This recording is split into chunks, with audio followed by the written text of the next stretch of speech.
손해배상 의무가 없는 중도해지권을 확보를 하려면 중도해지 사유를 적극적으로 규정하는 것이 좋습니다. 아니면 임의해지를 제한하는 규정을 삭제를 해서 민법의 위임 규정에 따라서 임의해지가 인정되도록 하는 게 좋겠죠. 안녕하세요. 집합건물분쟁연구소의 한재범 변호사입니다. 오늘은 집합건물관리단이 관리회사와 건물관리 계약을 체결할 때 체크해야 될 포인트 5가지를 알려드리겠습니다. 첫 번째, 위탁 방식이냐 도급 방식이냐 여기에 대한 결정입니다. 위탁 계약인지 도급 계약인지 관리 실무에서는 양자를 구분해서 사용하고 있는데요. 위탁 계약 또는 위탁제 방식은 통상 아파트 관리 계약에서 사용이 됩니다. 입주자 대표 회의는 관리 직원을 고용을 해서 인건비를 지급을 하고 관리회사는 직원 관리에 따른 위탁 수수료를 지급받는 형태입니다. 반면에 오피스텔이나 상가, 지식산업센터 같은 집합건물에서는 주로 관리회사에서 직원을 직접 고용을 하고 관리단은 관리회사에게 인건비를 포함한 전체 용역비를 지급을 합니다. 이런 방식을 통상 도급제 방식이라고 부릅니다. 따라서 관리회사와 건물관리 계약을 체결할 때에 관리직원 고용 형태에 따라서 위탁제로 할지 도급제로 할지 결정을 해야 됩니다. 두 번째로는 관리 용역비에 대한 정산 조항이 있는지입니다. 대법원 판례는 건물관리 계약은 민법상 위임계약으로 봅니다. 그리고 관리회사가 입주자 대표 회의로부터 지급받은 직원 퇴직급여, 충당금은 위임 사무를 처리하는 데 필요한 선급 비용으로 봅니다. 따라서 실제로 지출되지 않은 금액을 관리회사에 귀속시키기로 하는 약정이 없다면 입주자 대표 회의에 반환을 해야 한다고 판시하고 있습니다. 관리회사가 건물관리 계약을 도급제 방식으로 하길 원하는 주된 이유는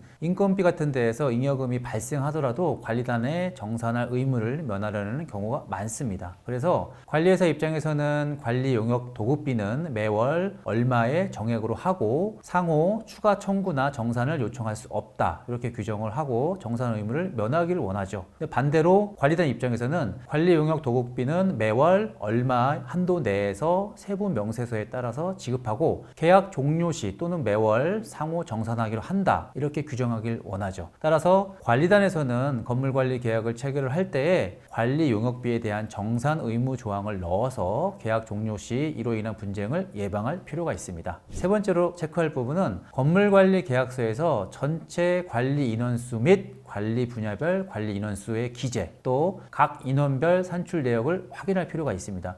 규모가 큰 집합 건물의 경우에는 건물관리 계약서에 세부적인 내역을 기재하는 게 좀 어려워요. 그래서 용역비 세부 내역서를 별도로 작성하는 경우가 많고요. 여기에서는 각 관리 분야별로 인원수 및 인원별 인건비 내역 등을 기재를 하고 있습니다. 관리단은 이런 세부 내역서를 요청을 해서 건물관리 계약서에 첨부를 하고 이 양자를 일체 계약으로 작성을 하는 것이 좋습니다. 향후 관리 인원 미달로 용역비 정산을 청구를 하거나 미지급한 사대보험료나 퇴직 충당금이 있을 경우에 이 세부 내역서에 따라서 정산을 요청할 수 있습니다. 네 번째로 체크할 부분은 관리 계약을 중도에 해지할 수 있는 조항이 있는지입니다. 건물관리 계약의 법적 성격을 민법상 위임계약이라고 해석을 하면 위임계약은 상호 신뢰를 바탕으로 하는 계약이어서 중도 해지가 자유롭고 손해배상 의무가 없는 게 원칙이에요. 다만 관리회사에서는 명시적으로 일정한 해지 사유와 절차 요건을 규정을 하고 임의해지를 배제해서 중도 해지가 가능하더라도 과대한 위약금 조항을 삽입을 하고 있습니다.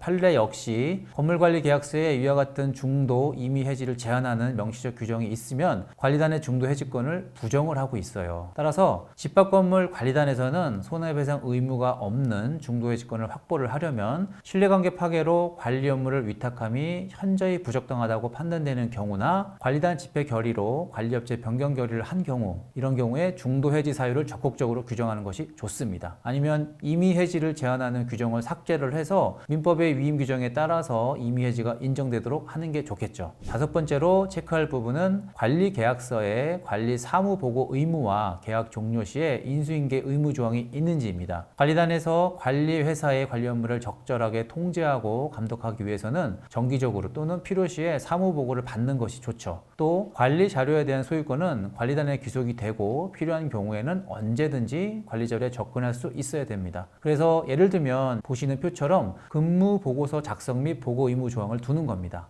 또 건물 관리 계약이 종료되는 경우에는 후속 관리업체 또는 관리단에게 인수인계가 원활하게 진행될 수 있도록 관리 자료에 대한 소유권이 관리단한테 귀속이 되고 인수인계 의무를 명시적으로 규정하는 것이 좋습니다. 예를 들면 보시는 표와 같은 조항을 명시적으로 계약서에 규정을 하는 겁니다. 오늘은 건물관리 계약서 작성 시에 꼭 챙겨야 할 5가지 체크 포인트에 대해서 한번 말씀을 드렸습니다. 이게 앞서 살펴본 사항 이외에도 건물관리 계약서 작성 시에는 많은 부분에서 상호 협의와 법적 검토가 필요하죠. 그래서 관리 실무를 잘 아는 전문가의 도움을 받고 계약서를 작성하면 당연히 좋겠죠. 앞으로는 관리회사가 제시하는 계약서에 단순하게 도장만 찍지 마시고 오늘 말씀드린 5가지 포인트를 꼭 확인을 하시기를 바랍니다. 오늘 영상은 여기까지입니다. 감사합니다.